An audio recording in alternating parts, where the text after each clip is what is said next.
So talk about This Is Houston. What are you guys what are you guys about? We're a medical rescue, so we focus on the dogs that are severely injured, sick, parvo, ingested something, have a foreign body, Hit by a car, hit by a car, hit by people. hit by people. Unfortunately. There's a lot of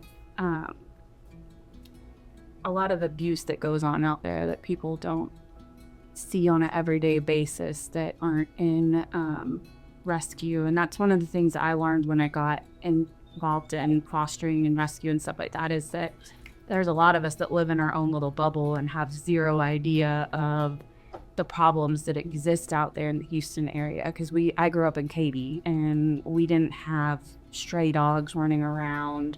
You didn't hear about dogs getting hit by cars and things of that nature. And then when I got involved and started fostering, it really opened my eyes up with all the dogs that are getting euthanized in shelters just because people aren't wanting to adopt them and people failed them, honestly.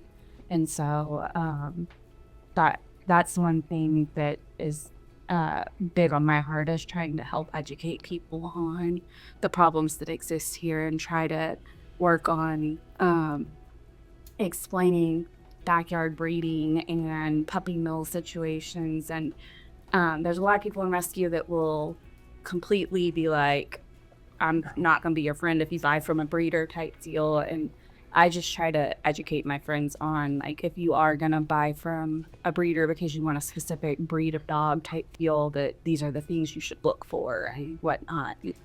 Try to help them realize that there are so many full breed dogs in rescue. Some of the dogs that we take on are like we said, they're severely sick, severely injured. They cost anywhere from $1,000 up to $20,000 to get them healthy. And that's kind of why we wanted to fill that void before we were doing this. All those dogs would just get euthanized. Mm-hmm. People can't afford to spend that kind of money on dogs. And we've been blessed. We've been very lucky that we're able to do that. And so we like to fill that void where, save the dogs that wouldn't make it. So you say you're a medical foster facility, and that's an important distinction, right? Because in a medical foster facility, you're not just taking on people who don't have enough space for a litter of puppies. You're taking on dogs that have been, really hurt. And that's where I first met you, or at least I visually first met you, was through your Instagram page, which is This Is Houston, mm-hmm. and that's the name of your organization. And by the way, Josie's here, although she's upset that we ran out of treats. She's got her New Year's Eve bow on. She Nice. Smells treats, so she's a little upset. So how does it work when you find a dog? What are the steps you take? Well, most of the time we find them on YouTube. Not YouTube, I'm sorry, but Facebook. And people post on Facebook. They post dogs that have been hit by cars. Dogs that may have parvo. Wherever the situation is. And these days you can't scroll Facebook, and every post that makes you laugh, there's 10 that just make you want to cry. And so a lot of them are found that way. There's a good network in Houston. There are a lot of pages on Facebook that when somebody sees a dog that's been hit by a car, it goes on Facebook, they put a plea out. A lot of them, will Facebook message Tara, and she has a contact list of hundreds of people that she shares that with, and they share, and until it's all over the place. And usually if it's a severe medical case and nobody else steps up, then This Is Houston will do it. And we try not to rush into every single one, but there are some that pull at our heartstrings. If I see one and I go, I really want this one, we'll say something to Tom and Laura, and they'll say, okay, go get her. If she sees one, then they'll say, okay, let's go get her. Tara, and they will rush out to go get them. Just a couple of weeks ago with Mistletoe, we got a call at 8 o'clock on a Saturday night, and the next thing you know, we're driving down to Hitchcock to, get a dog that's hiding under a car that, is snapping and will come to anybody and has had a, something wrapped around the neck. And picked her up, and she's there, fighting right now at Fergie. And so it comes from lots of different places, but Facebook is, it's a big one. And since we don't have a facility, we're all foster based. So in order for us to take on a dog, we have to have a foster for that dog. I want to say luckily, but it's not really luckily. The ones that we take in are need to be hospitalized. So that's kind of the first step. We get them, we take them straight to an ER vet where they may spend the night there, they may spend a week or two there, which kind of gives us a little time to try and find a foster for that dog. Yeah. We have a good core base of fosters, and so some of them will see it and be like, I'll take that one, or we'll post in our foster group on Facebook and be like, anybody able to take this dog in type deal. So they all tend to stay in the core group of fosters that we've had over the years. Then once we get them healthy, then we take pictures, we post them for adoption, try to get them adopted, and we also have rescue partners in the Northeast where we may transport them up to them, where they have the opposite problem that we have here in Houston, where they don't have enough dogs. So we'll transfer them to rescues up in the Northeast, and they'll find fosters and then get them adopted up there. But besides seeing them on Facebook, like animal shelters, our local shelters will reach out. They have injured dogs, and they don't have a staff overnight, so they can't watch them overnight. So if we don't help them, then they'll be euthanized. So we get pleas from our animal shelters, and a lot of dogs we'll see ourselves, like on the street, and we'll rescue them. But generally, it's from social media, just seeing a post, and then we decide to do something. Now, you guys also, like, what I noticed is your Instagram posts are, individually driven. So each dog has a goal, and it's a campaign for that one dog. Can you talk about that? Laura? Yeah,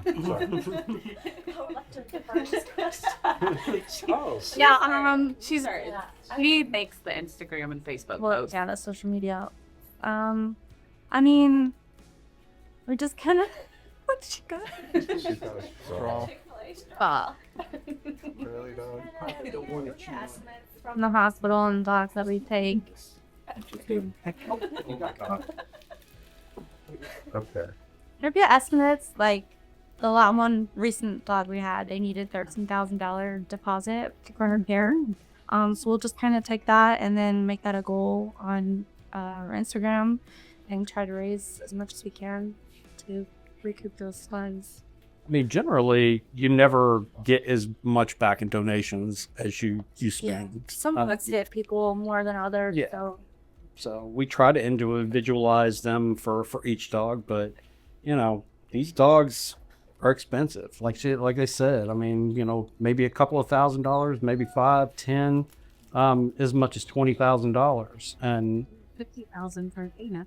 Yeah, $50,000 for Athena, and you never really recoup that money. Usually if you get that money back, it comes from individual donors or groups of donors that, but We've had a few dogs go viral too, which has tremendously helped on her getting exposure out there and getting new donors. We have people that follow the rescue from all over the world and reach out and ask for updates and send donations and stuff like that. So we've been lucky to get our network out there and have some of the dogs go viral, which helps raise funds to help them and others that come into the rescue. We try to raise as much as we can for each dog because we never know. There's a lot of dogs, there may be some dogs that have a lot of internal issues that you can't see. And those dogs are really expensive, but they don't bring in a whole lot of donations because they look healthy, they look good. So they don't really tug at heartstrings like the ones that are visibly ill. So it kind of balances out.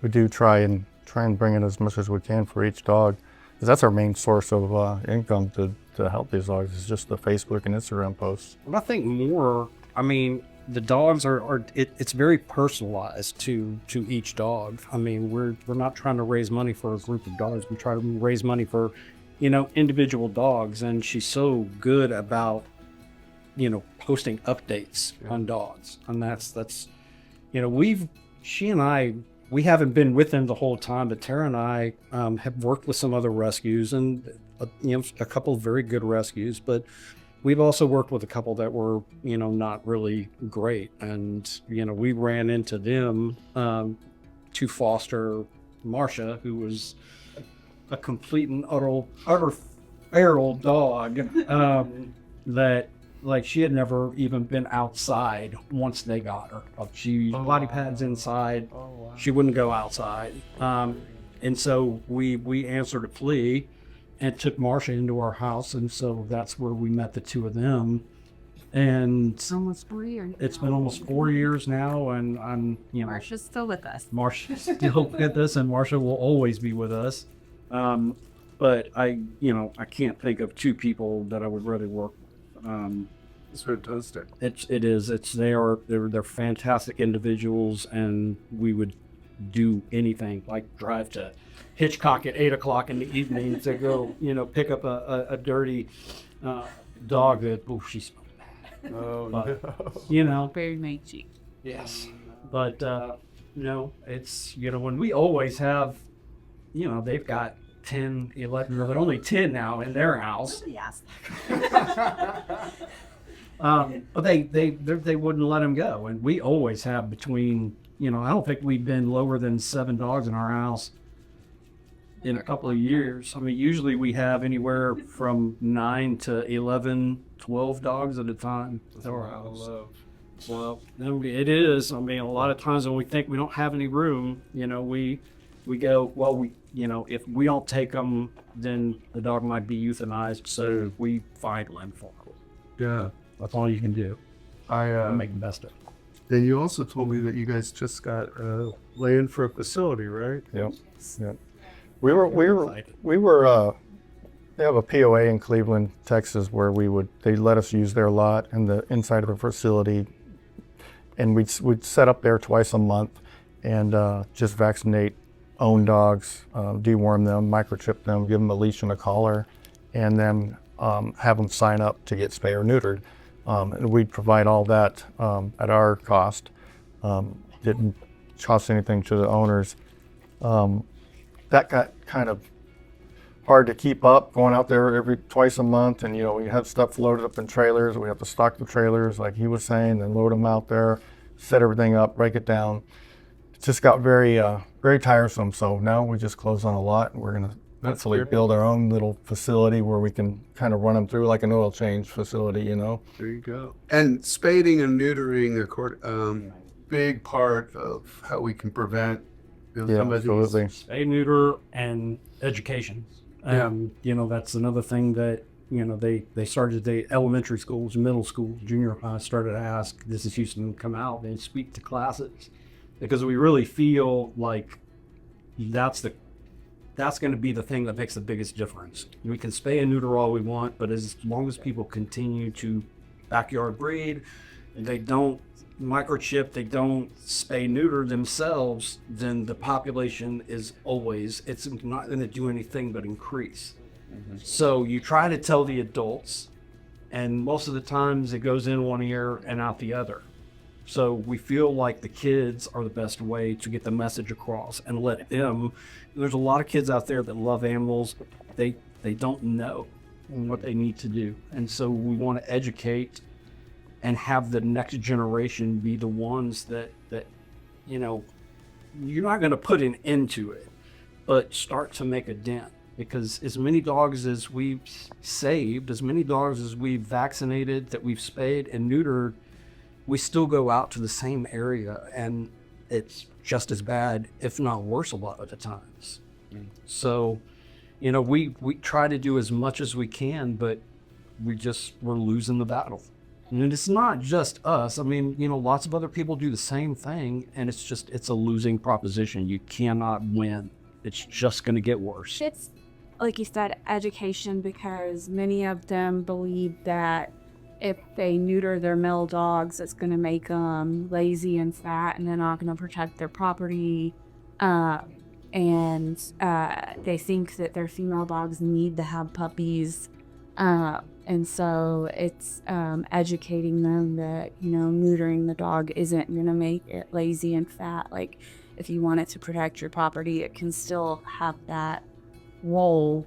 And your female dogs don't need to have puppies. That, after a dog goes into its first heat, every time after that, the chances for cancer increase in female dogs, and even male dogs have a greater chance of certain cancers without being neutered. And when they aren't neutered, it makes them want to go chase after females in heat and lead your property and that kind of thing. So neutering helps them stay on your property versus running and chasing female dogs around, because many of them don't have fences out in the area that we were doing our outreach in. I mean, let's be completely honest. A lot of them do it for money. They have a male, they have a female. That's all you need. You get a litter of puppies, sell them, and some of these dogs go for astronomical fees. And they breed them, and they breed them, and they breed them until they've got no more use for them, or until they get palmitra, or until they, do something bad happens and they discard the dog and they grab one of the other puppies, a male, female, and they just breed them. And the aim is to make money, and they can use that dog up, throw it out on the street, and then it has to go fend for itself, and it just keeps it, self-perpetuating. Holding a vaccination clinic kind of brings them into us. They all want to take advantage of it. They get free vaccines, and while we have them, we have a captured audience where we can then work at them to try to convince them to spay or neuter their dog. And if they want to keep using our services, then we really kind of push them and kind of make them, you got to get your dog spayed or you got to get your dog neutered.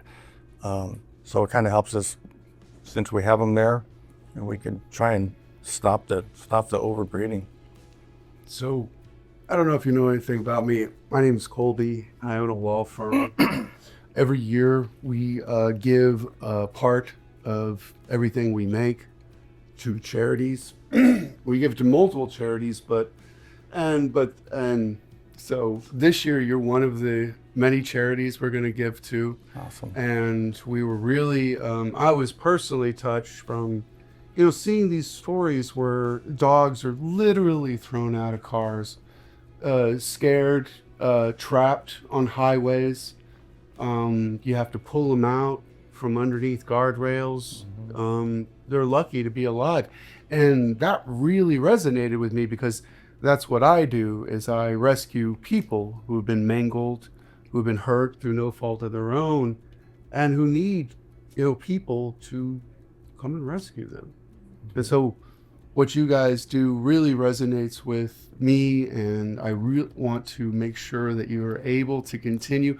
I didn't want to just donate for one particular campaign. I wanted to give you guys some money, give you guys a donation, because you are a 501c3. So if people donate to you, you can have a tax write-off. So I wanted to give you guys a donation because you just got some land, and that would be nice. So without further ado, here you go. Here's a check for $10,000. Oh, awesome. Thank you very much. I appreciate that. Thank you. No problem. That's awesome. Thank you very much. I really appreciate it. It helps a lot. Thank you so much. Every day at my office, we're focused on helping people, whether it's guiding someone through a tough situation or being there when they need us most. Our team's mission is always about care and support, but recently, I started thinking about Josie, my rescue dog and our unofficial team mascot here at the firm. Josie's journey to a better life reminded me of something important. Care and support shouldn't just stop at people. Our team is proud to support ThisIsHouston Dog Rescue. Just like us, they're dedicating to making a difference, offering second chances, and creating lasting change for those who need it most. Josie got her second chance, and now she's paying it forward, helping us make sure more dogs have the chance to thrive, just like she has.